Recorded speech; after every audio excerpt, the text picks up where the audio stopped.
Hello, I'm Severn Suzuki, speaking for ECHO, the Environmental Children's Organization. We're a group of 12 and 13-year-olds trying to make a difference. Vanessa Seti, Morgan Geisler, Michelle Quigg, and me. We've raised all the money to come here ourselves, to come 5,000 miles to tell you adults you must change your ways. Coming up here today, I have no hidden agenda. I am fighting for my future.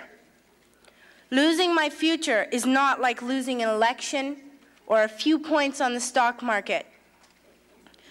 I am here to speak for all generations to come. I am here to speak on behalf of the starving children around the world whose cries go unheard. I am here to speak for the countless animals dying across this planet because they have nowhere left to go. I am afraid to go out in the sun now because of the holes in our ozone. I am afraid to breathe the air because I don't know what chemicals are in it. I used to go fishing in Vancouver, my home, with my dad, until just a few years ago we found the fish full of cancers. And now we hear of animals and plants going extinct every day, vanishing forever. In my life, I have dreamt of seeing the great herds of wild animals, jungles and rainforests full of birds and butterflies. But now I wonder if they will even exist for my children to see. Did you have to worry of these things when you were my age? All this is happening before our eyes, and yet we act as if we have all the time we want and all the solutions. I'm only a child, and I don't have all the solutions. But I want you to realize, neither do you. You don't know how to fix the holes in our ozone layer.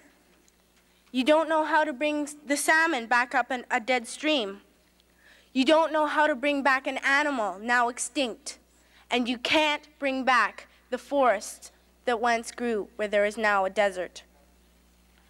If you don't know how to fix it, please stop breaking it. Here, you may be delegates of your government, business people, organizers, reporters, or politicians, but really, your mothers and fathers, sisters and brothers, aunts and uncles, and all of you are someone's child. I'm only a child, yet I know we are all part of a family, 5 billion strong. In fact, 30 million species strong. And borders and governments will never change that. I'm only a child, yet I know we are all in this together and should act as one single world towards one single goal. In my anger, I am not blind, and in my fear, I am not afraid of telling the world how I feel. In my country, we make so much waste. We buy and throw away, buy and throw away, buy and throw away, and yet northern countries will not share with the needy. Even when we have more than enough, we are afraid to share. We are afraid to let go of some of our wealth. In Canada, we live the privileged life with plenty of food, water, and shelter.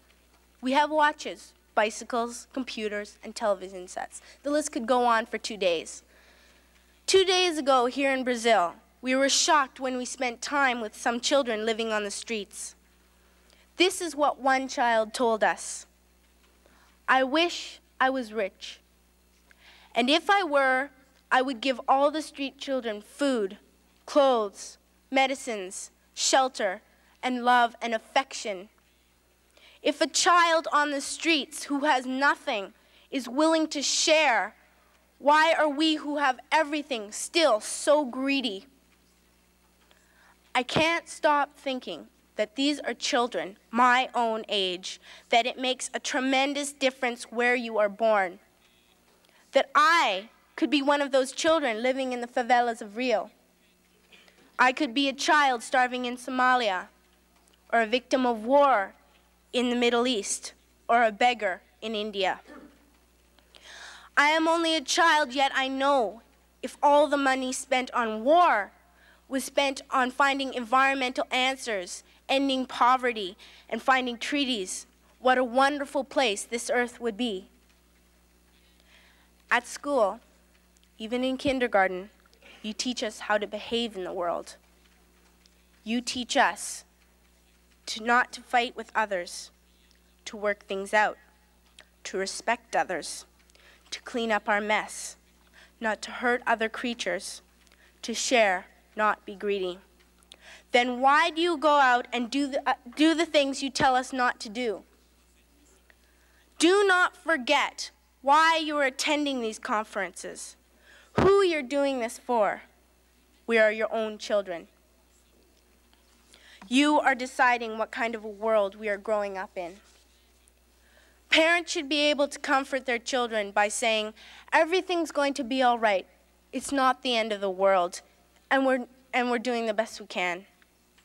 But I don't think you can say that to us anymore. Are we even on your list of priorities? My dad always says, you are what you do, not what you say. Well, what you do makes me cry at night. You grown-ups say you love us, but I challenge you, please, make your actions reflect your words. Thank you.